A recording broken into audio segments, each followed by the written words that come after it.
ఒకడు జమ్ము వలె తల వంచుకొని గోనెపట్ట కట్టుకొని బూడిద పరుచుకొని కూర్చునుట ఉపవాసమా? అటు ఉపవాసమే యెహోవాకు ప్రీతి కలుగునని మీరు అనుకుంటున్నా?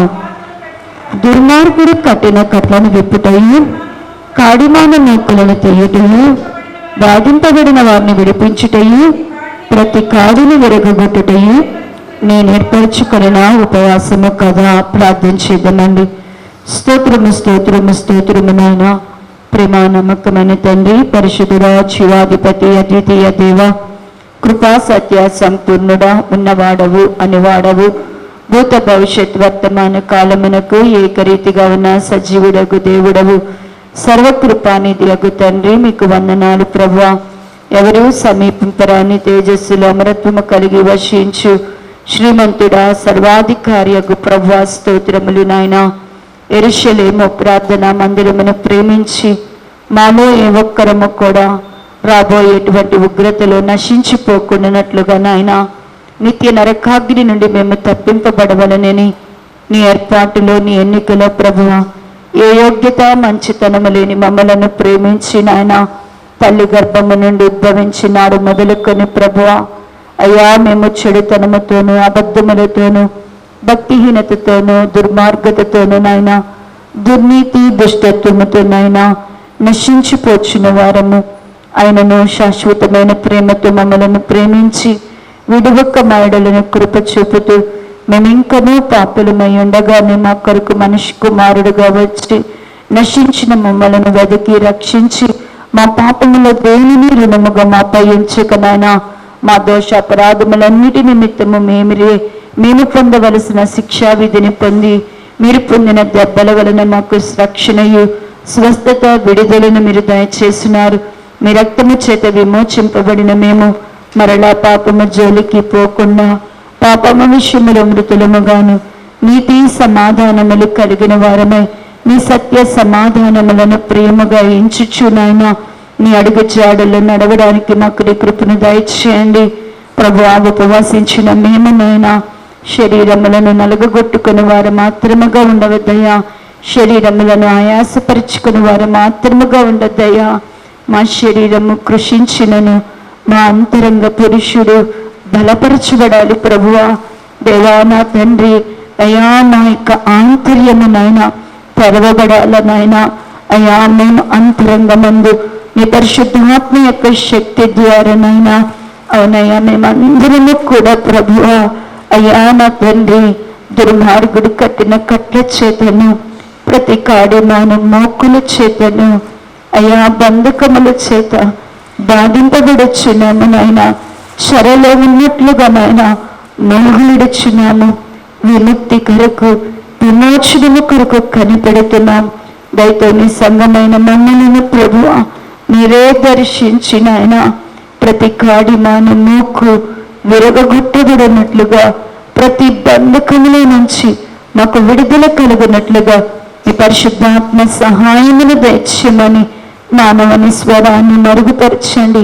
పరిశుద్ధాత్మ ద్వారా మీరే మాతో మాట్లాడి నీ నల్లని స్వరాన్ని మాకు వినబడ చేసి మా ఆంతర్యములో నీ కార్యమును జరిగించి సంఘమంతా క్రీస్తు యొక్క సన్నిధిలో ప్రభువా ఉపవాసం ఉండి ప్రతిష్టలో నిలిచి ప్రార్థించేవారు ఉండడానికి నీ శక్తిని జీవమును సంఘానికి దయచేసి బలపరిచి నీ నిత్య జీవములోనికి నడిపించి మహిమ పొంది నిత్య జీవము దయచేయమని నజరేయుడైన యేసుక్రీస్తు నామములో అడిగి ప్రార్థించి పొంది ఉన్నాము తండ్రి, ఆమేన్.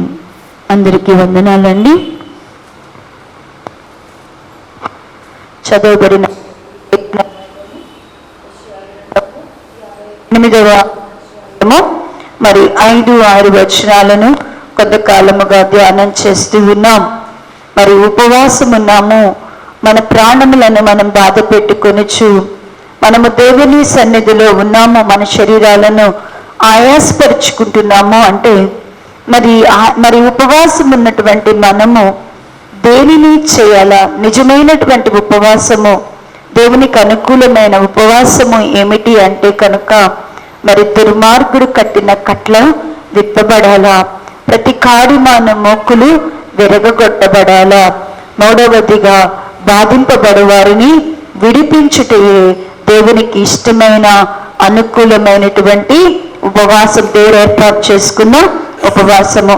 ఈ రోజున నువ్వు నేను ఉపవాసం ఉన్నాము అంటే మరి మనం ఏ స్థితిలో మనం ఉపవాసం చేసినా కేవలము శరీరాలు మాత్రమే నలగొట్టుకుని మరి మన జీవితాలలో మరి దుర్మార్గుడు కట్టిన వాటి నుండి మనము విడుదల పొందకుండా, కాడిమాను మోకులు విరగొట్టబడకుండా, బంధకాల్లో ఉన్న మనము విడిపింపబడకుండా మనం అదే స్థితిలో ఉంటే పరిశుద్ధాత్మ దేవుడు నీతో నాతో మాట్లాడుతున్నాడు.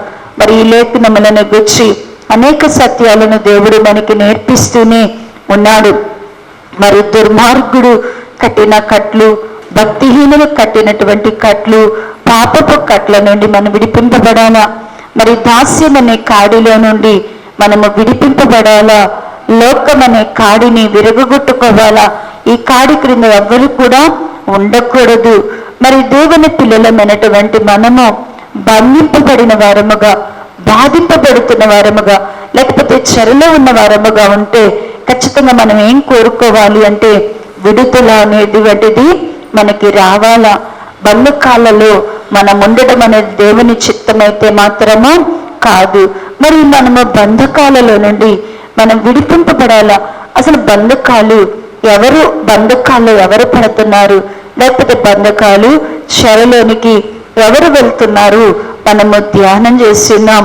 ఎవరు చెరలోనికి వెళ్తున్నారు? ఎవరిలో అయితే దుర్నీతి అనేటువంటి పాపం ఉంటుందో, దుర్నీతి అనే దానిని ఎవరు అవయవాలలో నుండి ప్రజలు తొలగ చేసుకోలేరు. దేవుని పిల్లలముగా మనలో దుర్నీతి అనేది గనక ఉంటే ఖచ్చితంగా మనము కూడా మరి గారడి సీమోను లాగా ఎప్పుడో ఒక సమయంలో ఏమవుతాం, బరి యేసులాగా మనం కూడా ఏమవుతామంటే బంధకాలలో పడిపోతాం. కాబట్టి దుర్నీతి నుండి దేవుని నామము నొప్పుకున్న మనము విడిపింపబడాల. దుర్నీతికి మనలో చోటు లేకుండా ఆ పాపాన్ని మనము విడిచిపెట్టాల. రెండవదిగా పాప నియమము ఏంటి? మనలో ఉండే పాప నియమము అంటే కనుక మరి మేలు చేయట తెలుసుకొని కూడా మేలు చేయక చేయకూడని కీడును గనక మనము చేశాము అంటే కనుక మనం కూడా పాపం అనే చెరలోనికి మన అవయవాలు మనం వెళ్ళిపోతాము. అందుకని దేవుని పిల్లలైనటువంటి వారిని గురించి మాట్లాడుతూ మేలు చేయగలిగేడు, ఆ ప్రకారం చేయకపోతే అది కూడా ఏమంటుందట, పాపమై ఉన్నది.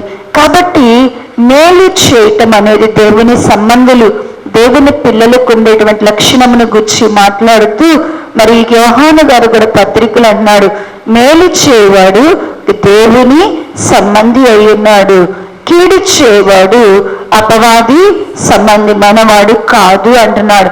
అంటే దేవుని పిల్లలమైన మనము మనకు మేలు చేసిన వారికి మేలు చేయడమే కాదు, మన శత్రువుకు కూడా మనం ఏం చేయాలంటేనంట, మేలు చేయగలిగినప్పుడు మనము వారికి మేలు చేసే వారంగా ఉండాలంట. మేలు చేయడము మనకి చేత కాకపోతే మనం కూడా ఎక్కడికి వెళ్ళిపోతామంట, బంధకాల్లోనికి వెళ్ళిపోతామంట. మూడవదిగా జ్ఞానము లేకపోతే మనము చెరలోనికి వెళ్ళిపోతాం. చాలా మంది దేవుని దగ్గరకు వచ్చి ఏమి సంపాదించుకోలేకపోతున్నారు అంటే దేవుని యొక్క జ్ఞానాన్ని సంపాదించుకోలేకపోతున్నారు. దేవుడిచ్చేటువంటి జ్ఞానాన్ని సంపాదించుకోగల. ఇశ్రాయేలు ప్రజలు చెరలోనికి వెళ్ళడానికి కారణమును గురించి మాట్లాడుతూ వారు జ్ఞానము లేకయే చెరలోనికి మరి వెళ్ళిపోయారంట. మరి దేవుని పిల్లలముగా జ్ఞానం అనే దానిని మనము సంపాదించుకోకపోతే, ఆ జ్ఞానం లేకపోతే దేవుడు మనతో వ్యాజ్యమాడుతాడు. జ్ఞానము లేకపోతే దేవుడు మనల్ని విసర్జిస్తాడు. జ్ఞానము లేకపోతే, దేవుని జ్ఞానము లేకపోతే మనము, మన దేశము నాశనము అయిపోతుంది. కాబట్టి దేవుని పిల్లలమైన మనము దేవుని దగ్గర ఏం సంపాదించుకోవాలంట, జ్ఞానాన్ని సంపాదించుకోవాలి. జ్ఞానమును సంపాదించుకోవాలి అంటే ఆయన్ని మనము లక్ష్య పెట్టి మరి ఆయన్ని అనుసరించే వారంగా ఉండాలి. మరి ఆయన దగ్గరికి వచ్చి జ్ఞానమును అడగటం మాత్రమే కాదు, మరి జ్ఞానమును సంపాదించుకోవాలంటే మనం ఏం చేయాలి, ఆయనని అనుసరించే వారంగా ఉండాలి. నాలుగవదిగా ప్రియులారా, మనము బంధకములో కాడడానికి కారణం ఇంకా మనం ఎవరు చెరలో పడతాము అంటే కనుక ఏం చెప్పానమ్మా, బలము. దేవుని బిడలైనటువంటి వాళ్ళ యొక్క ఎవరైతే మహోన్నతుడకు దేవుని యొక్క తీర్మానాలను తృణీకరించేసి దేవుని మీద తిరుగుబాటు చేస్తూ దేవుడు వారికి ఇచ్చినటువంటి మాటను వినకుండా విగ్రహాలను ఎప్పుడైతే వారు పూజిస్తున్నారో, దేవునికి రోషము, దేవునికి కోపాన్ని రోషాన్ని ఎప్పుడు కూడా పుట్టించకూడదు. దేవునికి కోపము రోషం ఎప్పుడు వస్తుందంటే దేవుడు రక్షించలేడనుకొని, దేవుడు సహాయం చేయలేడనుకొని మనం ఇతర దేవతలను దేవుళ్ళను ఆశ్రయించాము, ఇతర మనుషులు మనం ఆధారం చేసుకున్నామంటే చూడండి, యెషయా గ్రంథంలో దేవుడు ఒకసారి మాట్లాడుతూ అంటున్నాడు కదా, యెషయా గ్రంథము 50వ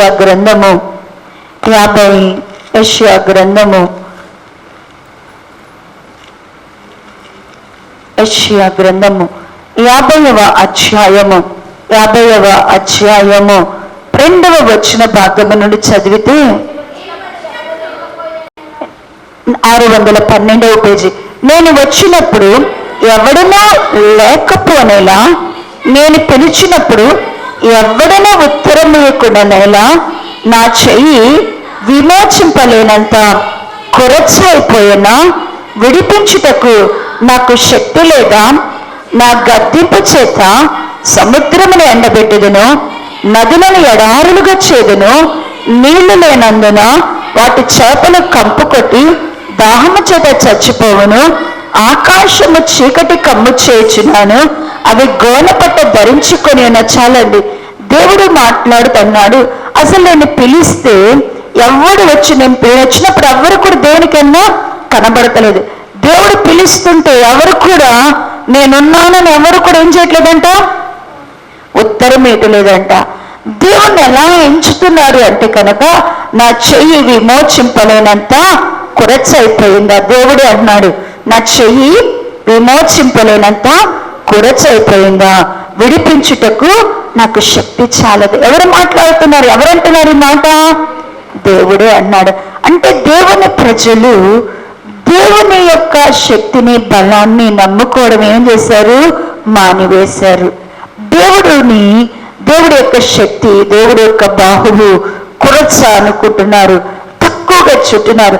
ఇంకా చూడండి, ఒక్కసారి మనకి యెషయా గ్రంథం 40వ అధ్యాయంలో కూడా, యెషయా గ్రంథము 40వ అధ్యాయములో 40వ అధ్యాయము 25వ వచన భాగమని, 40వ అధ్యాయము 601వ పేజీ 25వ వచనము. నీవు ఇతనితో సమానుడని మీరు నన్నెవరికి సాటి చేయదు అని పరిశుద్ధుడు అడుగుచున్నాడు. మీ కన్నులెత్తి పైకి చూడుడి, వీటిని ఎవడు సృజించెను?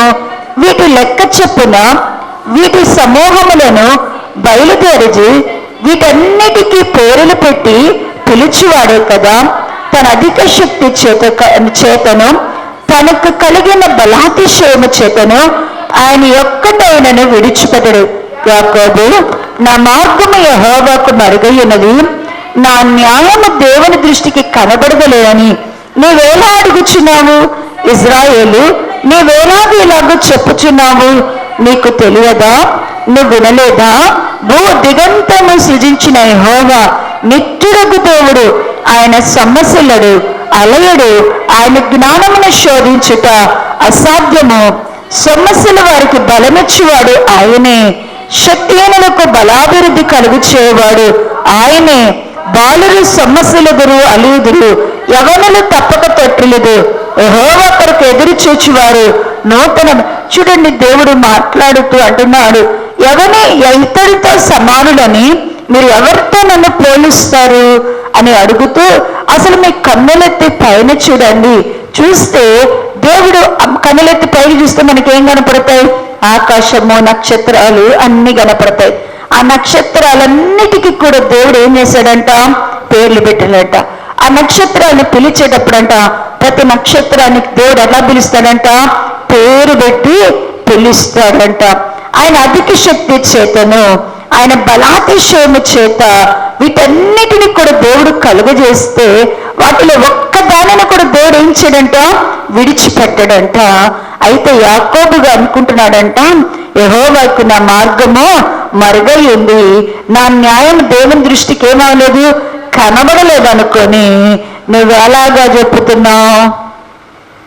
దేవుని పిల్లలు చాలా మంది, దేవుని బిడ్డలైనటువంటి వారు, ఇజ్రాయేలు ప్రజలు చెరలోనికి వారి బలమును దేనికి అప్పగించాడంట?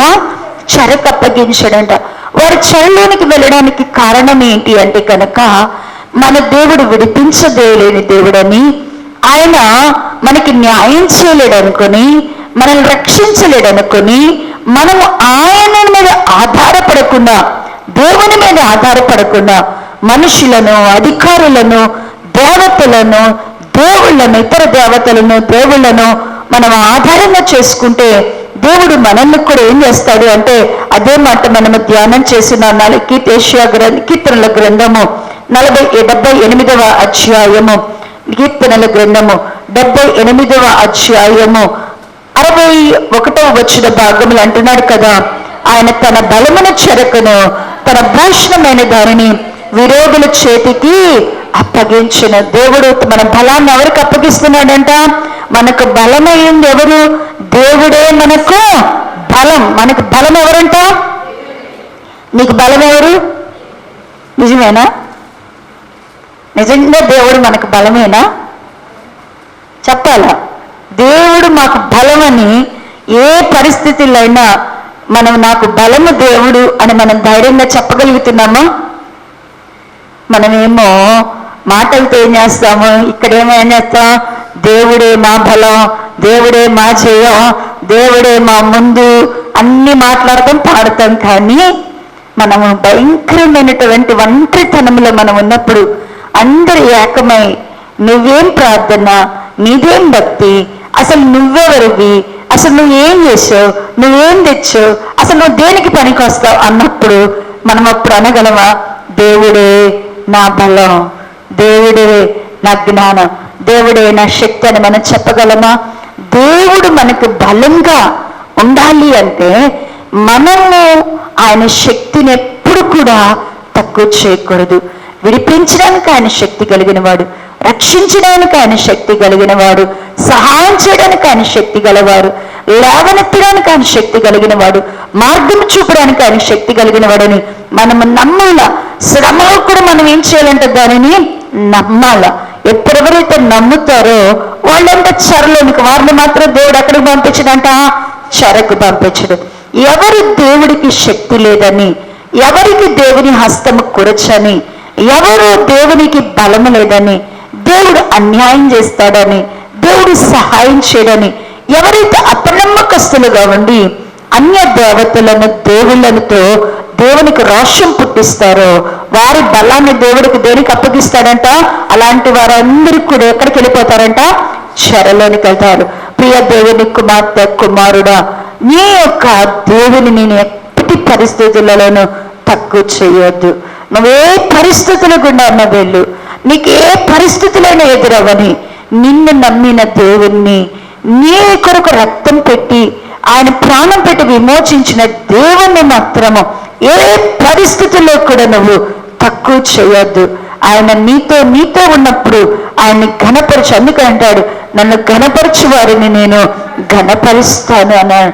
దేవుని బిడలమైన మనము చేయగలిగింది ఒక్కటి, ఏ పరిస్థితుల్లో కూడా మనం ఏం చేయాలి అంటే కనుక ఆయన్ని ఘనపరచాల్సిందే. కానీ అలా ఘనపరచకుండా మనము మనుషుల్ని, దేవతలను, దేవుళ్ళను ఆధారంగా చేసుకుంటే మనం కూడా కొంతకాలానికి ఏమైపోతామంట? చెరలోనికి వెళ్ళిపోతాం. ఐదవదిగా దేవుని పిల్లలు బంధకాలు, చెరలోనికి వెళ్ళడానికి కారణం ఏంటంటే, దేవుని బిడ్డలైనటువంటి వారు, మరి దేవుని పిల్లలైనటువంటి వారు, మరి అవన్నీ దీంట్లోనే వారిని చెప్తున్నామా. ఇంకా కారణం ఏంటంటే, సత్యమును గూర్చిన అనుభవ జ్ఞానము సంపాదించకపోతే. దేవుని పిల్లలకి మనందరికీ ఏం కావాలి? మనం చెరలోకి వెళ్ళకుండా ఉండాలి అంటే దేవుని మందిరంలోనికి వచ్చి వాక్యం వింటున్న మనము ఏమి సంపాదించుకోవాలి అంటే సత్యమును గూర్చిన అనుభవ జ్ఞానం. ఏం కావాలా మనందరికీ? ఏ జ్ఞానం కావాలా? సత్యమును గూర్చిన అనుభవ జ్ఞానం. చూడండి, తిమోతి పత్రిక, తిమోతికి రాసినటువంటి పత్రిక, తిమోతి పత్రిక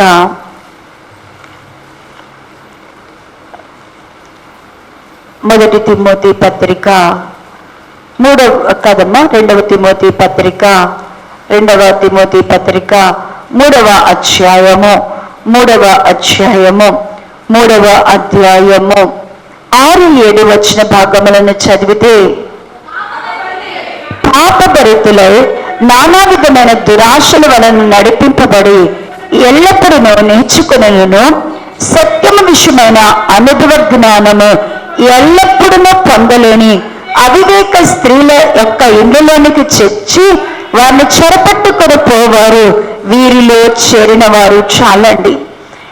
అంటే నువ్వు ప్రతి ఆదివారం మందిరానికి రా, ప్రతి శుక్రవారం మందిరానికి రా, 40 రోజులు ఉపవాసాలు చేసి పగలురా రాత్రిరా, ఎక్కడ కూడికలంటే ఆడుకుపో, ఎక్కడున్నాయంటే ఎక్కడ వాక్యం అంటే అక్కడ కూర్చున్నా, రోజు విన్నా, రోజు నేర్చుకున్నా, నీకేం రావాలో ఖచ్చితంగా వాక్యం విన్నప్పుడు నీకేం కావాలా? సత్యమును గూర్చిన అనుభవ జ్ఞానం కావాలి. ఏ అనుభవ జ్ఞానం లాగాలో? సత్యమును గూర్చిన అనుభవ జ్ఞానం. సత్యమును గూర్చిన అనుభవ జ్ఞానం నీకు రాలేదు అంటే ఖచ్చితంగా ఏమేస్తాడంటే సాతానుడు మనని చెరపట్టుకొని ఈడ్చుకొని తీసుకెళ్ళిపోతాడంట. అందుకని అంటే 2వ అధ్యాయ భాగంలో 26వ వచ్చిన భాగమును చదివితే, 24-26 వచనాలు చదివితే, 2వ అధ్యాయము 24 సత్యము విషయమైన అనుభవ జ్ఞానము వారికి కలుగుటకై దేవుడు ఒకవేళ ఎదురాడు వారికి మారు మనసు దయచేను. అందువలన సాతానము తన ఇష్టము చొప్పున చెరపట్టిన వీరు వారి ఊరిలోని తప్పించుకొని మేలునందుదురేమో అని ప్రభు యొక్క దాసుడును అటు వారిని సాత్వికంతో శిక్షించుచు జగడమాతడుక అందరిలో సాధువుగాను బోధింప సమర్థునుగాడు కీడును సహించువాడుగాను ఉండవలెను అంటున్నాడు. దేవుని పిడిలేనటువంటి అన్నాడు కదా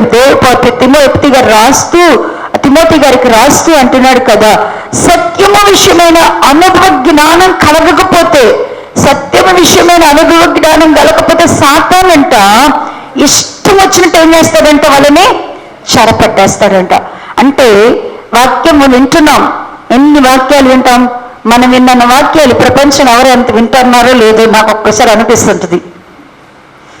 ఇన్ని గంటల వాక్యాలు వింటారో వినరో తెలియదు నాకు. మరి ఏ దేశంలో ఇన్ని కూడికలు జరుగుతున్నాయో నాకు తెలీదు. దేవుని పిల్లలమైనటువంటి మనము ప్రతిరోజు వాక్యం వింటున్నాం, దేవుడు మనకు బోధిస్తున్నాడు. ఇప్పుడు నీకు నాకు ఏం కావాలంట? సత్యమును గూర్చిన అనుభవ జ్ఞానం కావాలి. నీకు నాకేం కావాలంట? సత్యమును గూర్చిన అనుభవ జ్ఞానం కావాల. అంటే ప్రేమ అంటే నీలో ప్రేమ ఉందా అంటే ఖచ్చితంగా ప్రేమ యొక్క అనుభవం అనేది నీలో ఉండాల. ప్రేమ యొక్క అనుభవం అనేది నీకు ఉండాల.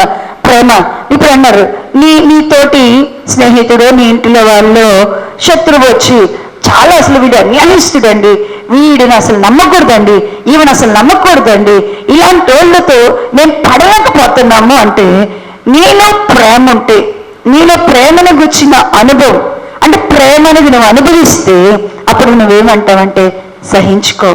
నేను ఇలా ఓర్చుకున్నప్పుడు దేవుడు వాళ్ళ మీద నాకేమిచ్చాడు? జయం ఇచ్చాడు. నువ్వు ఓర్చుకో. ఎందుకు? వాళ్ళని ప్రేమించు. మనం ప్రేమిస్తే, మన శత్రువుని ప్రేమిస్తే వాళ్ళ తల మీద మనం ఏం పోసినట్టంట? నిప్పులు పోసినట్టు అవుతుంది. నువ్వేం చేయబడలేదు, నువ్వు ఓర్చుకో. మన దేవుడు అన్యాయస్తుడు కాదు. నేను ఇలా ఓర్చుకున్నాను, నేను ఇలా సహించాను, ఇలా శత్రువును ప్రేమించాను, అప్పుడు దేవుడు నాకు నా శత్రు విషయంలో నా కోరికను నెరవేర్చాడు. నా శత్రువుల ఎదుట దేవుడు నాకు భోజనమును సిద్ధపరిచాడు, నాకు శత్రువు మీద జయమిచ్చాడు. ఏంటి దేన్ని బట్టి చెప్తున్నాం ఇదంతా? వాక్యం బట్టి చెప్పాం. వాక్యంలో రెఫరెన్స్లు చూపించాం. ఏ అనుభవంలో చెప్తున్నాం? ఇప్పుడు నీ సొంత అనుభవంతో చెప్తున్నాం. ప్రేమను నువ్వు అనుభవించావు, ఆ ప్రేమను రుచి చూచావు, ఆ ప్రేమను శత్రువులను చూపించావు, ఆ ప్రేమను శత్రువుకి ప్రేమను నువ్వేం చేసావు? ఆయుధంగా బాధించే వరకు వాడావు. దేవుడు నీకు ఒక రోజున ఏమిచ్చాడు? శత్రు మీద జయమిచ్చాడు. ఇప్పుడు నీ తోటి వారికి నువ్వేం చెప్తున్నావు? ప్రేమలో ఉన్న బలం ఏంటో చెప్తున్నావు. ఇది నువ్వు రుచి చూచి తెలుసుకున్నావు. దీనినే ఏమంటారంటే సత్యమును గూర్చిన అనుభవ జ్ఞానము. అంటే నువ్వు వాక్యం ఏదైతే విన్నావో, మనం వింటున్నాం కదా యాత్రా కీర్తనలో, మన నోటిలో విషపు వంటి మాటలు ఉన్నాయా? మన నోటిలో మరి కత్తిపోటు వంటి మాటలు ఉన్నాయా? ఈ మాటలు నువ్వు సరి చేసుకున్నావు. నువ్వు భక్తిహీనుడుగా ఉండకుండా, దుర్మార్గుడుగా ఉండగా నీ నోటిని, నీ పెదాలను ఇప్పుడు కాచుకుంటున్నావు. అబద్ధమైన పెదవుల నుండి విమోచింపబడి ఉన్నావు. మోసకరమైన నాలుకగా నీ నాలుక నీకు వాడుక చేయటలేదు. సత్యమును బట్టి మాట్లాడుతున్నావు, నీతిని బట్టి మాట్లాడుతున్నావు, యథార్థంగా నువ్వు మాట్లాడుతున్నావు. ఈ యథార్థంగా నీతిగా మరి నువ్వు మాట్లాడడాన్ని బట్టి నీకు దేవుడు ఒక రోజున ఖచ్చితంగా నీ నోటి నువ్వు మార్చుకున్న దాన్ని బట్టి దేవుడిని ఖచ్చితంగా భక్తిహీనుల మీద, దుర్మార్గుల మీద నీకు ఖచ్చితంగా ఏమిస్తాడు? జయమిస్తాడు. జయమిచ్చినప్పుడు ఇప్పుడు నీ తోటి స్నేహితులకు, స్నేహితురాలకు, నీ బంధువులకి నువ్వేం చెప్తావు? ఇష్టం వచ్చినట్లు మాట్లాడుతున్నప్పుడు ఏం చెప్తావు? ఏంటట్టు మాట్లాడుతున్నావు? 4 మాటలు అంటావా? ఏంటట్టు మాట్లాడుతున్నావు? ఏంటి నువ్వు నోరు పూసుకొని ఉన్నావు? తిరిగి అంటావా? ఏమంటావు అప్పుడు? ఏమనబాక, నువ్వు నోరు జారబాక, నీ పెదవులకు కాపు పెట్టుకో. నీ నోటికి నువ్వు తొందరపడి ఏమనొద్దు. దేవుడు వింటాడు. నేను ఇలా నోటిని కాచుకున్నప్పుడు దేవుడు నా పక్షంగా యుద్ధం చేశాడు అన్న చెప్పగలుగుతావా? చెప్పవా? ఎట్లా చెప్పగలుగుతావు? అప్పుడు మాలాగా రిఫరెన్స్లు పలానా వాక్యం చెప్పాం. ఏ అనుభవంతో చెప్తావు? నీ సొంత అనుభవంతో చెప్తావు.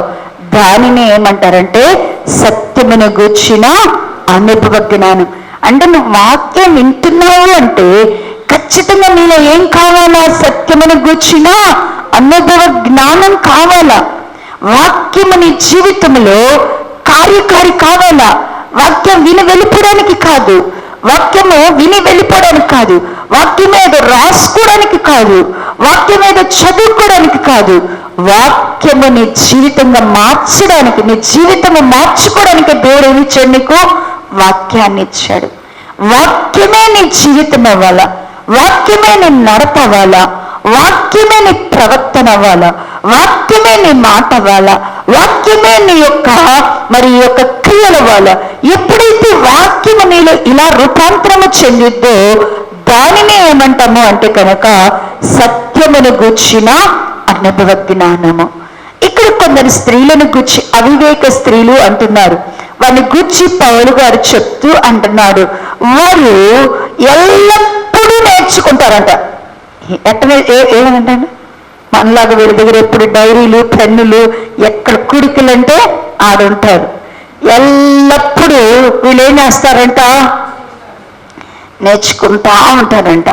ఎల్లప్పుడూ నేర్చుకున్నా కూడా వీళ్ళకి ఏం రావట్లేదంట? సత్యమును గూర్చిన అనుభవ జ్ఞానం. సత్యమును గూర్చిన అనుభవ జ్ఞానం లేకపోతే సాతానుడు వారిని ఖచ్చితంగా ఏం చేస్తాడంట? చెరలోకి తీసుకెళ్ళిపోతాడు. ఎక్కడ తీసుకెళ్తాడంట? చెరలోనికి. అందుకనే దేవుని బిడలమైనటువంటి మనము ఈ 1 తిమోతి రాసిన పత్రికలో కూడా చూడండి, 2వ అధ్యాయ భాగము 4వ వచన భాగమును చదివితే,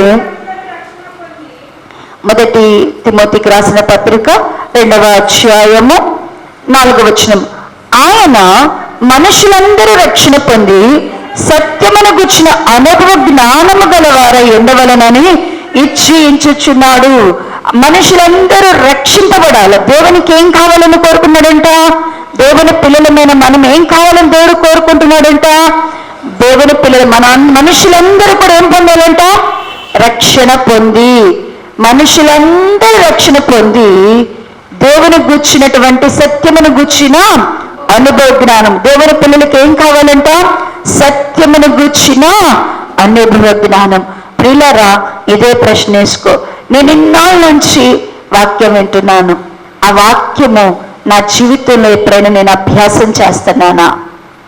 వాక్యము నాలో క్రియగా మార్చబడిందా? వాక్యము నా ప్రవర్తనలో కనబడుతుందా? వాక్యము నా నడతలో కనబడుతుందా? వాక్యము నాలో నెరవేర్చబడుతుందా? వాక్యము నీలో నెరవేర్చబడకపోతే ఖచ్చితంగా సాతాను నిన్నట్టు ఏం చేస్తాడంట అండి, ఇష్టం వచ్చినట్టు ఏం చేస్తాడంట, చెరలోకి తీసుకెళ్ళిపోతాడు. ఇప్పుడు చెరలో నువ్వు ఉపవాసం ఉన్నావు అంటే నీకేం కావాలా?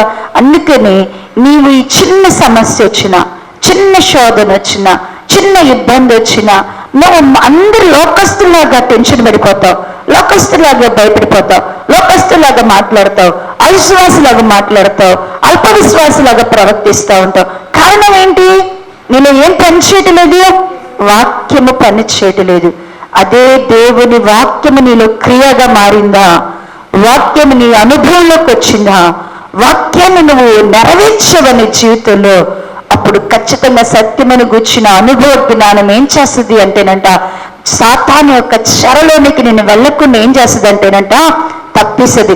దేవుని బిడలమైన మనము ఖచ్చితంగా నువ్వు వాక్యం వింటున్నావంటే కేవలము అదేదో ఒక పాఠంగానో, అదేదో లేకపోతే మరి మనకేదో అభ్యాసంగానో మనం ఏం చేస్తుంటాము, పిల్లలు ఎలాగ బడి పాఠాలు చదువుతారో నేర్చుకుంటారో మనం కూడా అట్టున్నాం. కానీ అలా కాకూడదండి. వాక్యం అంటే ఇది నా జీవితము. వాక్యాన్ని దేవుడు ఎందుకు ఇచ్చాడు మనకి? వాక్యాన్ని అన్నిటికంటే ఆయన వాక్యాన్ని ఏం చేశాడంట, గొప్ప చేశాడు. ఎందుకు చేశాడు వాక్యాన్ని గొప్ప చేసింది? ఎందుకైనా వాక్యాన్ని మనకి ఎందుకు ఇచ్చాడు అంటే వినంట, వాక్యముని జీవితంగా మార్చబడాల. వాక్యమే శరీరధారిగా కృపాసత్య సంపూర్ణుడుగా ఇలా యేసుక్రీస్తు ప్రభు వారు ఎలా వచ్చాడంట? ఆయన అంటున్నాడు కదా, వాక్యానికి ఒక రూపం ఇస్తే ఎవరంట? వాక్యానికి రూపం ఎవరంట? యేసుక్రీస్తు ప్రభు. యేసుక్రీస్తు ప్రభు వారికి వాక్యానికి ఒక రూపాన్ని పోస్తే అది యేసుక్రీస్తు ప్రభు వారయ్యారు. యేసుక్రీస్తు ప్రభు వారిలాగా మనం మారాలన్నా కూడా ఇప్పుడు మనకి ఏమి ఇచ్చాడంట దేవుడు? వాక్యాన్ని. ఇప్పుడు ఈ వాక్యమే మనలో కూడా రూపాంతరం వచ్చింది. ఈ వాక్యమే మనలో కూడా రూపాంతరం వచ్చింది. మనల్ని ప్రభు వల్ల ఏం చేస్తుందంట, మార్చుద్ది.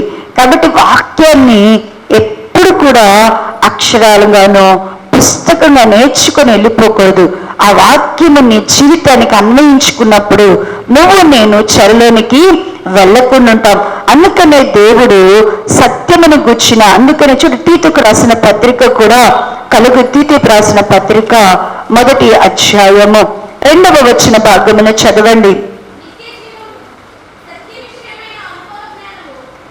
నిత్య జీవము గూర్చిన నిరీక్షణ కూడిన భక్తికి ఆధారమగు సత్య విషయమైన అనుభవ జ్ఞానము నిమిత్తము దేవుని దాసుడను యేసుక్రీస్తు అపోస్తలుడైన పౌలు మన అందరి విశ్వాస విషయంలో నా నిజ కుమారుడగు తీతుకు శుభమని చెప్పి వ్రాయునది అంటున్నాడు. దేవుడు నిత్య జీవమును గూర్చిన నిరీక్షణతో కూడిన భక్తికి ఆధారం ఉండాలంటే, అంటే నిత్య జీవం మనకు రావాలన్నా, నిత్య జీవం పొందుకోవాలన్నా మనకేం కావాలంట? నిరీక్షణతో కూడినటువంటి భక్తి. నిత్య జీవం పొందాలంటే మనకేం కావాలంట? నిరీక్షణతో కూడిన భక్తి కావాలా. అంటే ఆ నిత్య జీవంలోనికి మనం వెళ్ళాలి అంటే మనకి నిరీక్షణతో కూడిన భక్తిని మనం ఆధారం చేసుకోవాలంటే మనం ఏం చేయాలంట? మనకేం రావాలంట అంటే నిత్య జీవనంకి వెళ్ళాలి అంటే డైరెక్ట్గా ఒక మాటలో చెప్పాలంటే మనకి ఏ అనుభవం ఉండాలా? సత్యమును గూర్చిన అనుభవ జ్ఞానం. ఎవరిలో అయితే సత్యమును గూర్చిన అనుభవ జ్ఞానం ఉంటుందో వాళ్ళు నిజమైన భక్తిని చేయగలుగుతారు. ఏం చేయగలరంట? నిజమైన భక్తిని చేయగలుగుతారు. వాళ్ళు ఎక్కడ ఉండగలరు అంటే కనుక నిత్య జీవములో ఉండగలరు. ప్రియ దేవుని బిడలారా, నువ్వు నేను బంధకాల్లోనికి చెరలోనికి పోకుండా ఉండాలి అంటే అసలు ఎందుకు దేవుని పిల్లలు చెరలోనికి వెళ్తున్నారు? ఎందుకు వెళ్తున్నారు అంటే మొదటి కారణము దుర్నీతిని బట్టి వెళ్తున్నారు. రెండవ కారణము మేలు చేయవలసిన మనము మేలు చేయకూడని కీడు చేయడాన్ని బట్టి. మూడవది జ్ఞానము లేకపోవడాన్ని బట్టి. ఐదవది మరి దేవుని యొక్క మనకి బలమైనటువంటి దేవునిని విడిచి దేవుని కాని వారి వలన దేవునికి రోషాన్ని పుట్టించడాన్ని బట్టి. మనము చెరలోనికి వెళ్తాం. 5వదిగా సత్యమును గుర్చిన అనుభవ జ్ఞానం. సత్యమును గుర్చిన అనుభవ జ్ఞానము లేకపోవడాన్ని బట్టి మనందరం ఎక్కడికి వెళ్ళిపోతున్నాం? చెరలోనికి వెళ్తున్నాం. ఇది మన యొక్క స్వయం కృత అపరాధాలు. ఇది మనం చేసుకునేటువంటి స్వయంగా మనం చేసుకునేటువంటి అపరాధాల వలన ఇప్పుడు మనం చెరలోకి వెళ్తున్నాం. అయితే దేవుని కొరకు కొందరికి బంధకాలు ఉంటాయి. దేవుడి నిమిత్తమైన చెర కూడా మనకి దేవుని పిల్లలు కొందరు అనుభవించాల్సి వస్తుంది. దేవుని బిడ్డలకు కూడా కొందరికి ఏమేంటదంట? బంధకాలు. దేవుడు అందుకని చూడండి, ఈ యొక్క తిమోతి పత్రికలోనే రాస్తూ అంటున్నాడు కదా, 2వ అధ్యాయము తిమోతి పత్రిక 2వ అధ్యాయము 2వ తిమోతికి రాసిన పత్రిక 2వ అధ్యాయము 8వ వచన భాగం నుండి 9వ వచన భాగం చదవండి. నేను నేరస్తుడై అన్నట్టు ఆ సువార్త విషయమై సంఖ్యలతో బంధింపబడి శ్రమపడుచున్నాను. అయినను దేవుని వాక్యము బంధింపబడి ఉండలేదు. ఇక్కడ పౌలు గారు ఎక్కడున్నాడంట? దేని కొరకు ఆయన బంధింపబడ్డాడంట? స్వార్థ నిమిత్తం ఆయన ఏమయ్యున్నాడంట?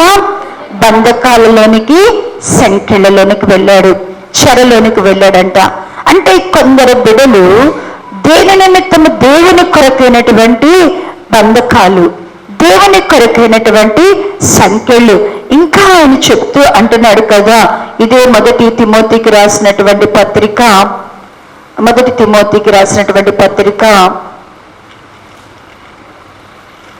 లేదమ్మా 2వ తిమోతికి రాసిన పత్రిక 8వ వచన భాగము, 1వ అధ్యాయం 8వ వచన భాగము. కాబట్టి నీవు మన ప్రభు విషయమై సాక్ష్యమును గూర్చినను ఆయన ఖైదీలో నన్ను గూర్చినను సిగ్గుపడగా దేవుని శక్తిని బట్టి సువార్త నిమిత్తమైన శ్రమానుభవములో పాలువాడివై ఉండును. ఇక్కడ అంటున్నాడు కదా, దేవుని గురించి ఆయన తిమోతికి చెప్తూ అంటున్నాడు కదా, నేనేమై ఉన్నానని చెప్తున్నాడు. కాబట్టి నీవును మన ప్రభు విషయమైన సాక్ష్యమును గూర్చి నేను ఆయన ఖైదీనైన నన్ను గూర్చి నువ్వేం చేయొద్దంటున్నాడు? సిగ్గుపడొద్దు. పౌలు గారు అన్నాడు. పౌలు గారు దేవుని సేవకులు జైల్లో ఉంటే ఎట్టుంటుంది? మనం ఏం ఆలోచిస్తాం చెప్పండి? దేవుని సేవకులు జైల్లో పెట్టారనుకోండి, చెరలో పెట్టండి, మనం ఎలా ఆలోచిస్తాం? ఈయన ఎందుకు పెట్టారు? ఈయనేం ఓవర్ యాక్షన్ చేశాడు? ఈయనేం చేసింది? ఈమెం మాట్లాడింది? వీళ్ళు ఏం చేశారు? ముందు మనకి ఎప్పుడు ఏమొస్తాయి? నెగిటివ్ వస్తాయి. ఇంకా ఏంటి? అక్కడ జైల్లో ఉన్న సేవకుడి దగ్గరికి వెళ్ళాలంటే మనకి ఏముంటుంది? అమ్మో, మేము వెళ్తే మమ్మల్ని కూడా అంతే అనుకుంటారేమో, సిగ్గుపడతాం. కానీ పేతురుని పలుమార్లు పేతురుని ఏం చేశాడు? మొట్టమొదట పెట్టింది ఎవరిని? పేతురుని, యోహాను, యాకోబుల్ని ఏం చేశారు? చెరలో పెట్టారు. పేతురు గారిని మరి ఎక్కువసార్లు తీసుకెళ్ళి ఏం చేశారంట? జైల్లో పెట్టారు. ఎందుకు జైల్లో పెట్టారు ఆయన్ని?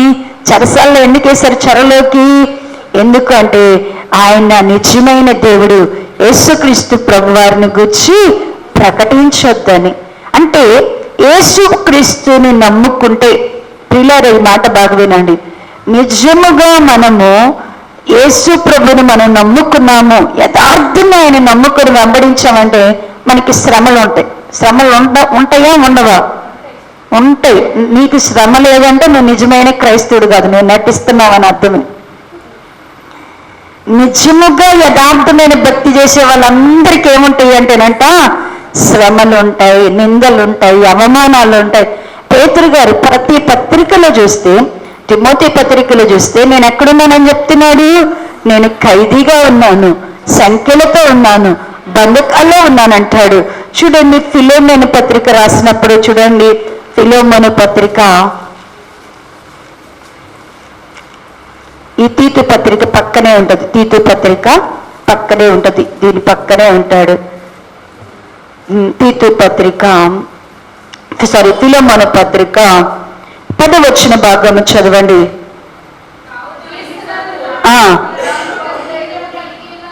ఒక్కళ్ళు చదవండమ్మా. వృద్ధుడును ఇప్పుడు క్రీస్తు యేసు ఖైదీనైన పౌలును నేను ప్రేమను బట్టి వేడుకొనుట మరి మంచిదనుకొని నా బంధకములో నేను నా కనిన నా కుమారుడగు ఒనేసిము కోసము నిన్ను వేడుకొనుచున్నాను. ఎక్కడున్నాడంటే పౌలు గారు ఉత్తరం రాసేటప్పుడు, ఫిలోమోను గారికి ఉత్తరం రాసేటప్పుడు ఎక్కడి నుంచి రాస్తున్నాడంట ఉత్తరం? నేను ఎక్కడున్నాను అంటున్నాడు? నేను మంచి చర్చిలో ఏసీ రూమ్లో కూర్చొని ఉన్నాను అంటున్నాడా? ఎక్కడున్నాడంటే ఆయన? నేను బంధకాల్లో ఉన్నాను, చెరసాల్లో ఉన్నాను. ఈ చెరసాలలో బంధకాలలో నేను ఏం చేశాను? నేను బంధకాల్లో ఉన్న చెరసాల్లో ఉన్న ఏం చేశాను అంటేనట, ఒక కుమారుడిని ఏం చేశాను? కన్నాను. బంధకాలలో కనిన కుమారుడు. ఎంత మంచి పేరు పెట్టుకున్నాడో ఒనేసిముకి. నా బంధకాల్లో అంటే దేవుని పిల్లలైనటువంటి మనము కొన్ని మన స్వయం కృప అపరాధముల వలన, మనం స్వయంగా చేసిన అపరాధాల వలన బంధకాల్లోకి వెళ్తే కొన్నిసార్లు దేవుడే మనల్ని ఏం చేస్తాడంట, ఆయన కొరకు, ఆయన మహిమ కొరకు మనల్ని ఏం చేస్తాడంట, బంధకాల్లోనికి చెరలోనికి పంపుతాడంట. బంధకాల్లోనికి చెరలోనికి దేవుడే తను కోరుకున్న వారిని కొన్నిసార్లు ఏం చేస్తారంట. అలాగే మనకు అపోస్తుల కార్యం 5వ అధ్యాయం, అపోస్తుల కార్యం 12వ అధ్యాయ భాగంలో మనం చదివితే అక్కడ పేతురు కూడా ఎక్కడున్నాడంట? అపోస్తుల కార్యముల భాగము, అపోస్తుల కార్యములు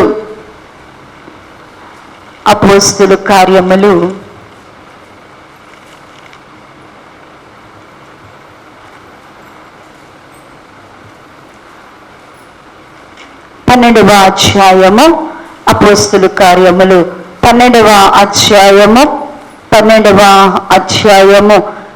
5వ వచన భాగము 4వ వచన భాగము నుండి చదివితే, అతనిని పట్టుకుని చెరసాలలో వేయించి పస్కా పండుగ అయిన పిమ్మట ప్రజల వద్దకు అతని తేవలను ఉద్దేశించి అతని కావలుగా ఉండుటకు 4 చతుష్టయములను సైనికులకు అప్పగించును.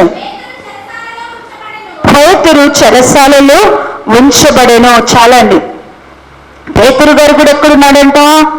చెరసాలలో ఉన్నారు. అంటే దేవుని కొరకైనటువంటి, కొన్నిసార్లు దేవుని బిడ్డలకి ఏమొస్తుందంట? దేవుని కొరకైన బంధకాల్లో ఆయనతో పాటు లూకా గారు ఉన్నారంట, బంధకాల్లో మార్కు గారు ఉన్నారంట, బంధకాలలో ఆయనతో పాటు శీలా ఉన్నాడు. పౌలు గారు ఒక్కడే లేడు, పౌలు గారితో పాటుగా చాలా మందిని చెరసాలలో వేశారు. వాళ్ళని దేని కొరకు వేశారంటే చెరసాలలో అంటే దేవుని సువార్తను బట్టి, యేసుక్రీస్తుని బట్టి వారు ఏమయ్యున్నారంట? శ్రమలు.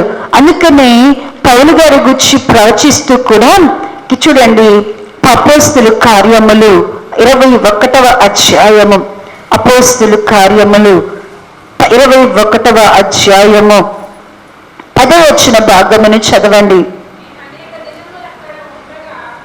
124వ పేజీ, అపోస్తుల కార్యము 21వ అధ్యాయము 10వ వచన భాగం.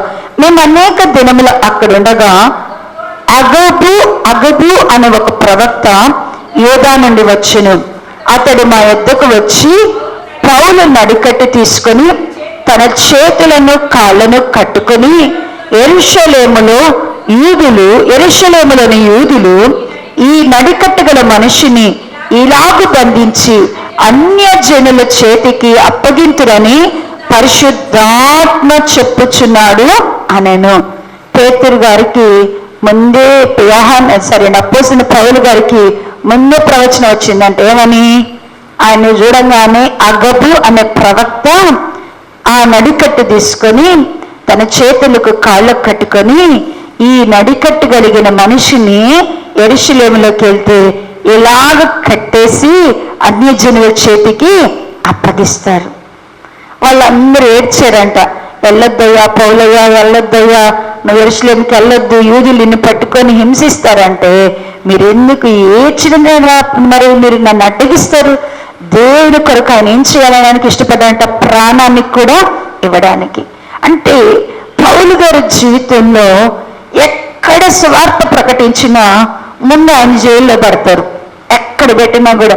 మనం ఎఫ్ఎస్సి పత్రికలోకి చూడండి, 5 అధ్యాయం 6వ వచనంలోకి వస్తే, ఎఫ్ఎస్సి పత్రిక 6వ అధ్యాయము, ఎఫ్ఎస్సీలకు రాసిన పత్రిక 6వ అధ్యాయము 6వ అధ్యాయం 19వ వచన భాగం. మరియు నేను దేని నిమిత్తమై రాయబారి సంఖ్యలతో ఉన్నాను, ఆ సువార్త మర్మము ధైర్యముగా తెలియజేయటకు నేను నోరు తెరిచినప్పుడు దానిని గురించి నేను మాట్లాడవలసినట్టుగా ధైర్యముగా మాట్లాడుటకై వాక్శక్తి నాకు అనుగ్రహించినట్లు నా నిమిత్తము పూర్ణమైన పట్టుదలతో విజ్ఞాపనము చేయొచ్చు. మనకు ఆయన చూడండి, ఎఫ్ఎస్సి సంఘానికి కూడా రాసేటప్పుడు ఎక్కడున్నానని చెప్తున్నాడు. ఆయన ఎక్కడున్నానని చెప్తున్నాడు? అయ్యా, నేను పట్టణంలో పలానా అధికారి ఇంట్లో హ్యాపీగా రెస్ట్ తీసుకుంటున్నాను, రేపు మీటింగ్స్ అన్ని ప్రార్థన చేయండి అని చెప్తున్నాడా? ఎక్కడున్నాడంటే ఆయన ఎక్కడున్నాడు అన్నాడు, నేను సంఖ్యలతో ఉన్నాను, చెరలో ఉన్నాను. ఎందుకు నేను చెరకు వెళ్ళారు? దేవుని కొరకు, దేవుని యేసుప్రభు అని సాక్ష్యం ఇవ్వడాన్ని బట్టి, యేసుప్రభు వారి యొక్క సువార్త నిమిత్తము వారందరూ కూడా ఏమైపోయారంట? చెరలోనికి వెళ్ళారు. ఈ చెర అంటే 2 రకాలైన చెరలు ఉన్నాయి. ఒకటి మనం స్వయం కృప అపరాధముల వల్ల, అంటే మనం చేసే అవిధేయతను బట్టి సాతానుడు మనల్ని ఏం చేస్తున్నాడంట? చెరలోనికి వెళ్తున్నాం. దేవుడు కూడా మనల్ని ఎక్కడికి పంపిస్తున్నాడట? చెరకు అప్పగిస్తున్నాడు. 2వ చెరసాల ఏంటి అంటే, బంధకాలు ఏంటి అంటే కనుక, మరి దేవుని కొరకై కొందరు ఏం చేయబడుతున్నారు? బంధకాల్లో ఉంటున్నారు. ఈ బంధకాలు ఇప్పుడు దేవుని కొరకు బంధకాల్లో ఉన్నా, మన యొక్క అపరాధాల వలన బంధకాల్లో ఉన్నా. ఇప్పుడు మనకేం కావాలి? ఉపవాసం ఉంటే మనం ఏం చేయాలా? ఉపవాసం ఉంటే ఏం చేయాలా? దాని నుండి విడిపింపబడాలి. బంధకాల నుంచి మనం ఏం చేయబడాలా? విడిపింపబడాలి. బంధకాల నుంచి ఎలా విడిపింపబడతాం? చెరలో నుంచి బయటికి రావాలంటే ఏం చేయాలా? చెప్పండి. చెరలో నుంచి బయటికి రావాలంటే ఏం చేస్తే బయటికి వస్తాం? చెరలో ఉండి మనం బయటికి రావాలా. బంధకాల్లో నుంచి మనం ఏం చేయబడాలా? విడిపింపబడాలా. విడిపింపబడాలి అంటే ఎప్పుడు మనం విడిపోతాయి? మన బంధకాలు ఎప్పుడు తెగిపోతాయి? మన బంధకాలు ఎప్పుడు విడిపోతాయి? మన యొక్క చెర నుండి మనం ఎప్పుడు బయటికి రాగలుగుతాం? దేవుని బిడ్డలమైనటువంటి మనలను చెరలో నుండి దేవుడు బయటికి తీసుకురావాలి అంటే మొట్టమొదట మనకి మారు మనసు కావాలి. ఏం కావాలా? మారు మనసు. మనం కూడా మన దేవుడు ఏం కోరుకుంటున్నాడంటే, చూడండి ప్రియులారా, దినవృత్తాంతాల గ్రంథము దానికంటే ముందు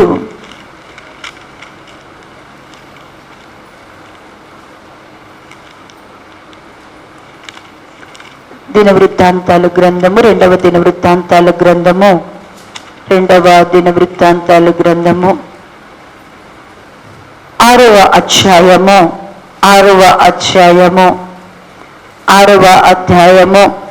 36వ వచన భాగము నుండి చదవండి.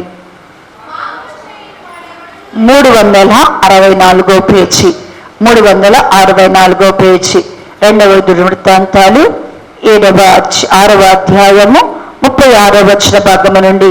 పాపము చేయని వాడు ఎవడనూ లేడు గనక వారి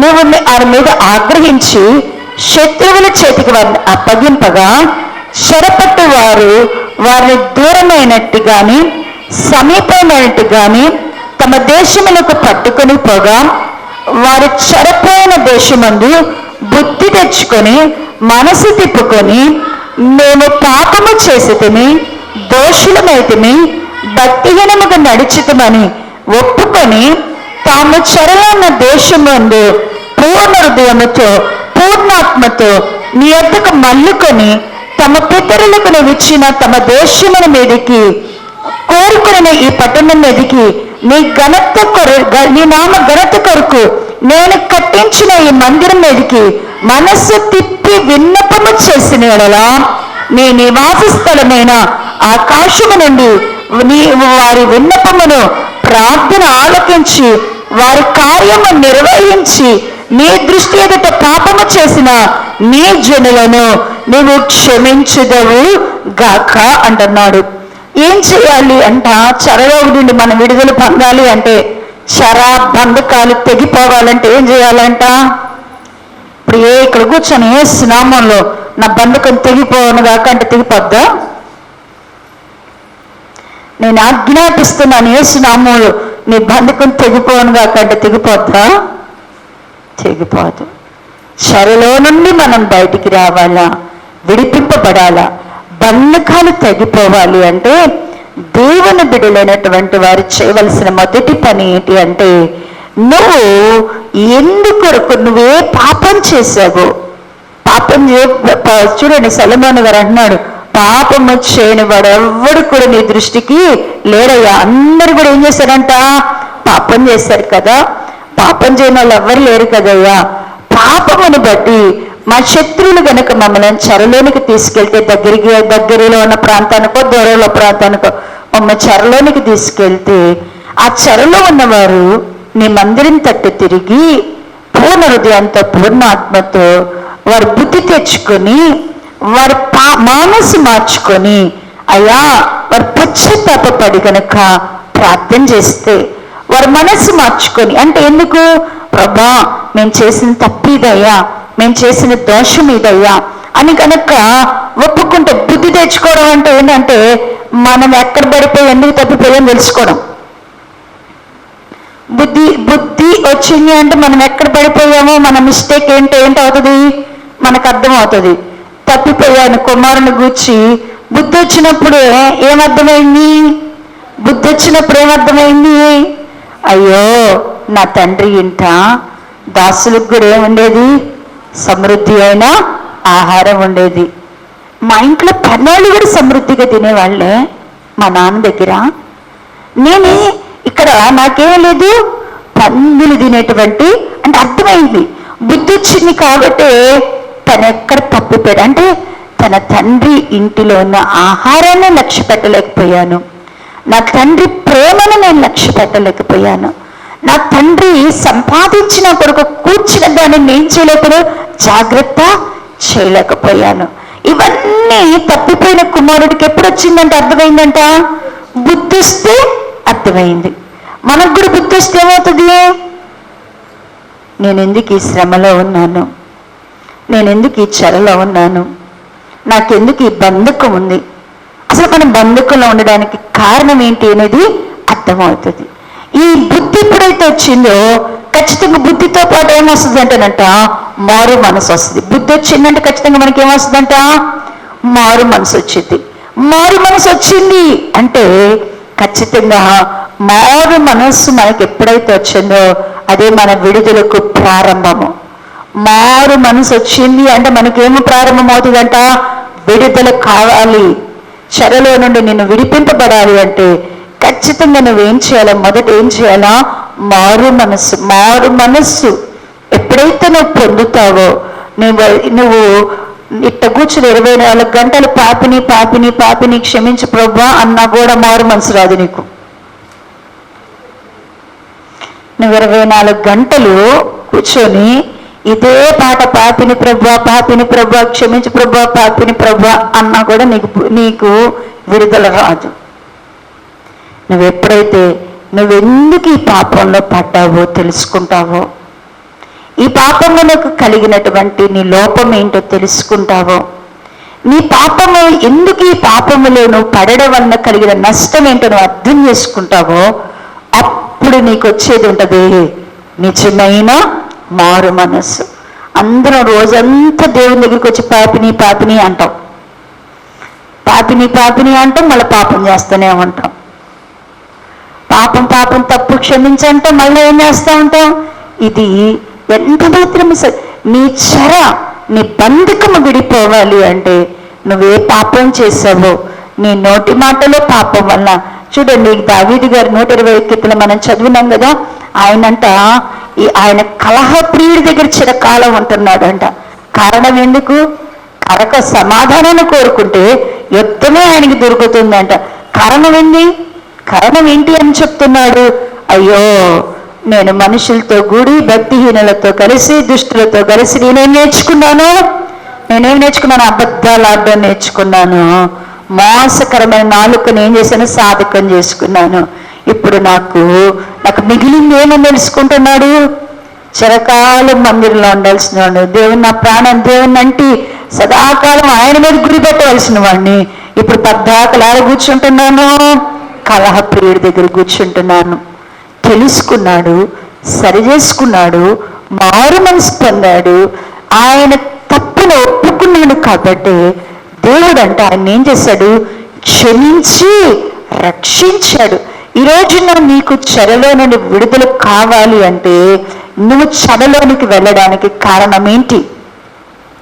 అసలు మీరు ఎందుకు చెరలోనికి వెళ్ళారు? ఎందుకు శత్రువు మీ మీద తేలుబడి చేస్తున్నాడు? ఎందుకు మీకంటూ మీరు ఎందుకు మనం స్వతంత్రంగా ఉండలేకపోతున్నాం అంటే ఖచ్చితంగా ఏమైపోయినా మనము తెలియకుండానే చెరలోనికి వెళ్ళాం. ఈ చెరలో నుండి విడుదల పొందాలి అంటే మారు మనసు. మొట్టమొదటి మనకి ఏం కావాలంట? మారు మనసు కావాలా. రెండవది, చెరలో నుండి మనం విడుదల పొందాలా, చెరలో నుండి మనం విడిపింపబడాలి.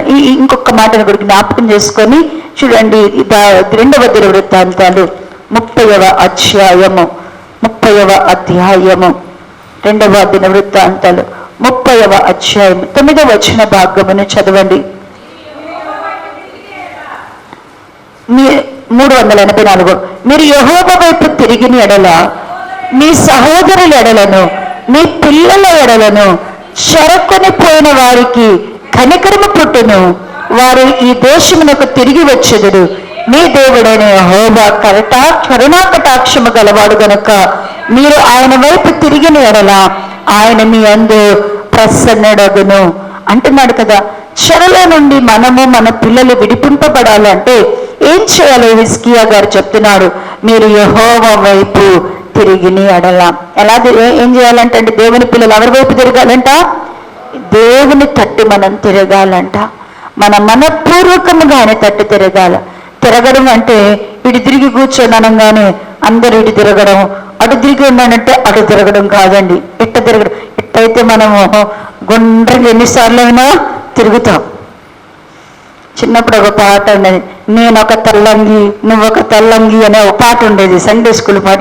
చుట్టూ తిరిగేటే అదంటే ఆ పాట అంటే బాగా ఇష్టం మాకు. ఎందుకంటే నా సండే స్కూల్ ఆ చుట్టూ తిరిగి వచ్చేదే వనంగానే మేము దాన్ని పట్టుకొని ఫ్రాక్లు వేసుకొని ఇట్లా అనుకుంటా చుట్టూ తిరిగి వచ్చేదా అని ఉంటుంది. నీకొక తెల్లంగి నాకొక తెల్లంగి అని చిన్నప్పుడు మా సండే స్కూల్లో ఒక పాట. ఆ పాటలు పాడుకున్నట్టుగా చుట్టూ తిరిగి ఇదేమో రింగా రోజెస్ కాదు, ఇదేమి రింగా రోజెస్ కాదు. ఆయన తట్టు తిరగడము అంటే పూర్తిగా మన హృదయమును ఆయనకు అర్పించడం. పూర్తిగా ఆయన తప్ప ఇంకెవ్వరు దిక్కు లేరు అని ఏం చేయాలా?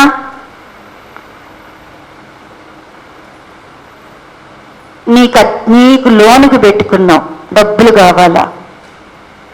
లోనుకు డబ్బులకు పెట్టుకున్నావు. ఆ బ్యాంకులో వాళ్ళందరూ చెప్పారు ఆ మేనేజర్ సంతకం పెడితేనే నీకు పని అయింది, ఇంకెవరు చేసినా పని కాదు అన్నారు. ఇప్పుడు నువ్వు ఆ మేనేజర్ దగ్గరికి పోయి ఏమంటా? అయ్యా మాకు ఈ డబ్బు అవసరమయ్యా, నీవు తప్ప ఇంకెవరు లేరు మాకు, ఇప్పుడు నీ సంతకము మాకు అవసరము, నువ్వే మాకు కనికరించాలయ్యా, నువ్వే అంటే ఇంకెవరు లేరు. ఇక కింద ఎవరు వెనుకొస్తారా? పనికిరారు. అంటే ఇప్పుడు నీ జీవితంలో దేవుడు తప్ప అంటే నువ్వు ఆయన చెరలో నుంచి రావాలి అంటే దేవుని కూడా ఏం చేయాలా? నీవు తప్ప ఇంకా మాకు ఆల్టర్ ఇక లేదు, నీవు తప్ప ఇంకా మేము ఆల్టర్ని చూసుకోం అంటే ఇంకొకరిని మేము చూడలేము. ఇక ఏం చేసినా అది నువ్వే చెయ్యాల.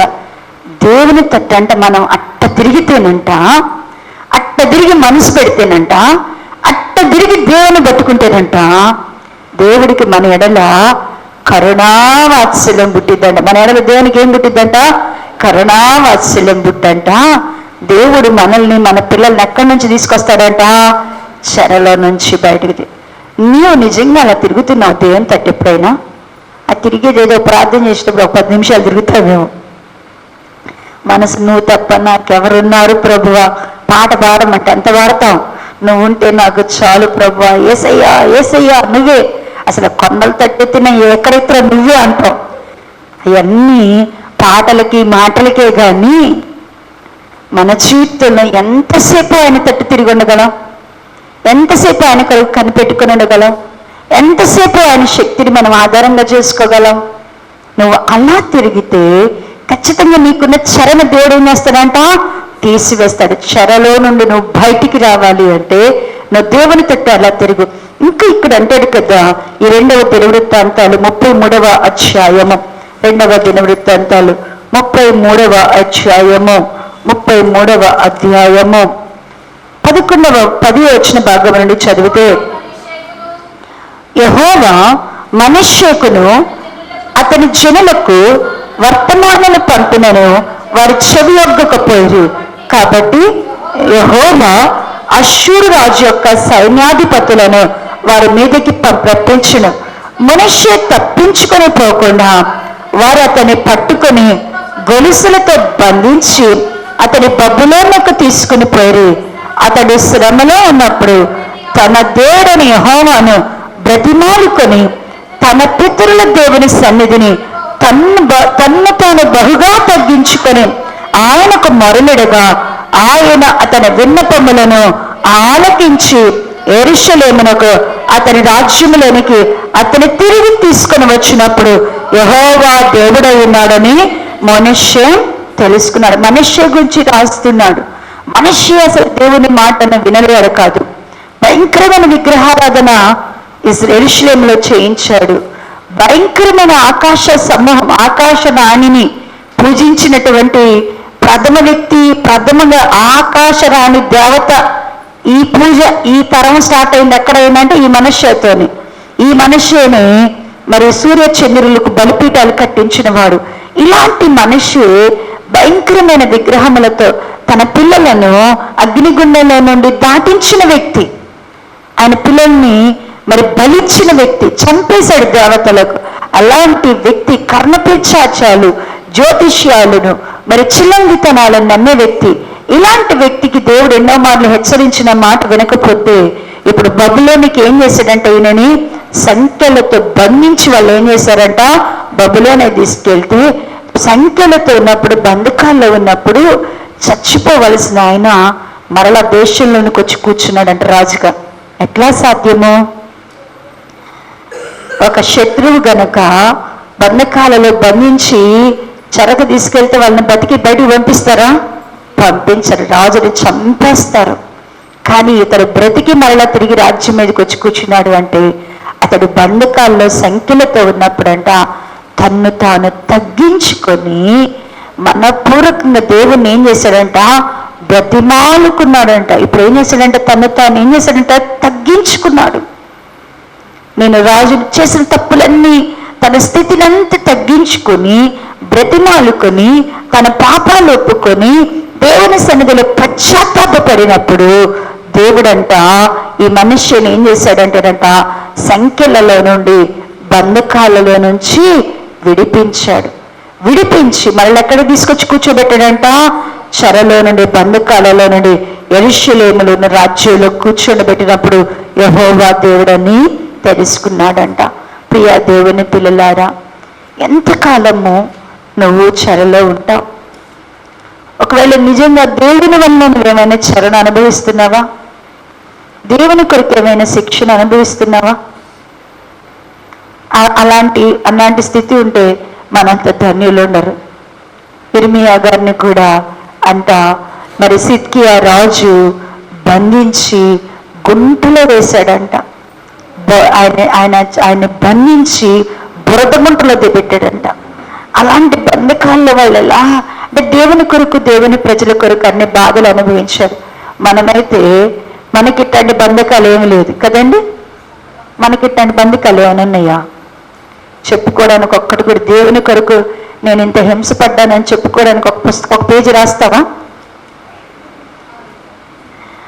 నువ్వు నా కొరకు ఏం శ్రమ పడ్డావు అని ఒక రాయమంటే, ఒక ప్రశ్న ఇచ్చి దేవుడు రాయమంటే, దేవుని కొరకు నేను ఏం శ్రమ పడ్డాను అనే ప్రశ్నకు నువ్వు దేవుని కొరకు ఏం శ్రమ పడ్డావు అనే, దేవుని కొరకు నువ్వు ఏం చేసావు అనే ప్రశ్నకు నీ దగ్గర ఒక పేజీ సమాధానం ఉంటుందా?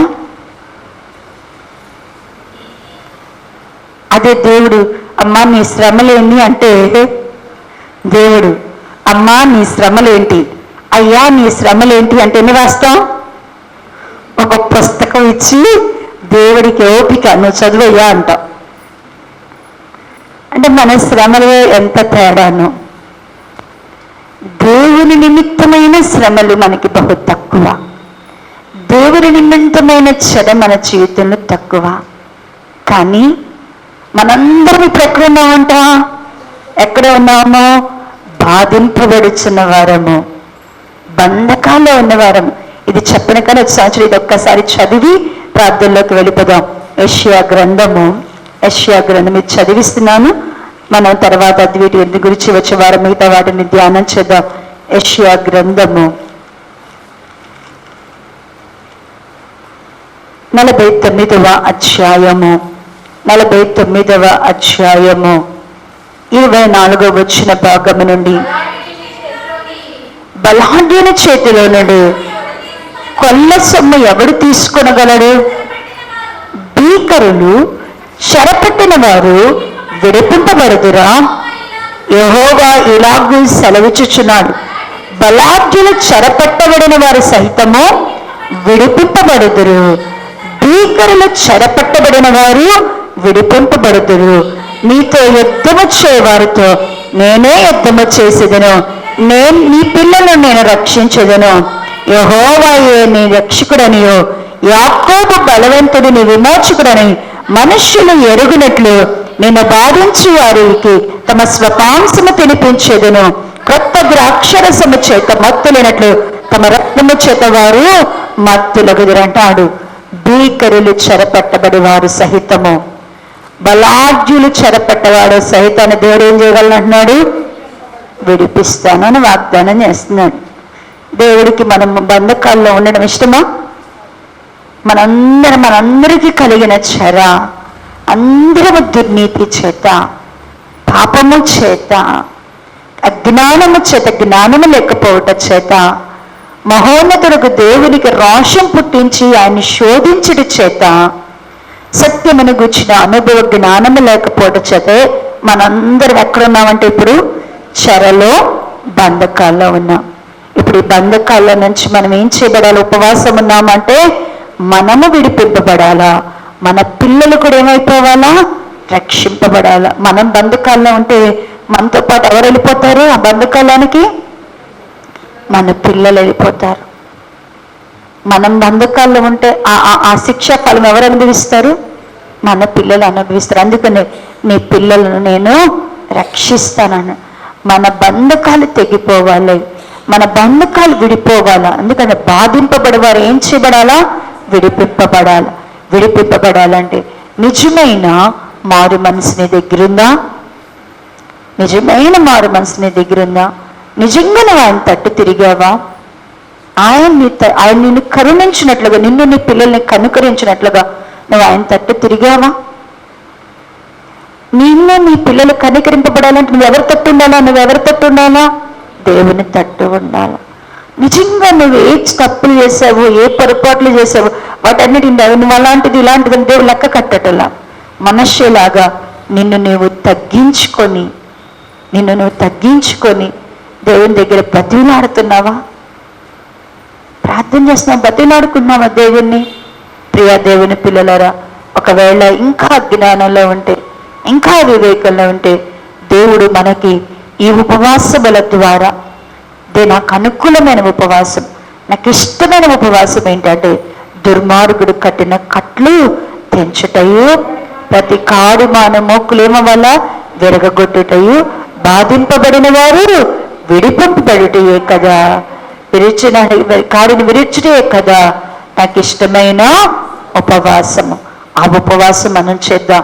ఉపవాసములో ఈ సంవత్సరము, ఈ 2025వ సంవత్సరము గడిచిపోయే లోపలే చెరను, బంధకాలను, సంఖ్యలను, కాడిమాన మోకులను, కట్లను తెంచేద్దాం. అట్టి కృపా దేవుడు సంఘంలోని ప్రతి బిడ్డకి దయచేయునుగాక. ఆమేన్. తల వచ్చినట్లయితే ప్రార్థన చేసుకున్నాం. తలలో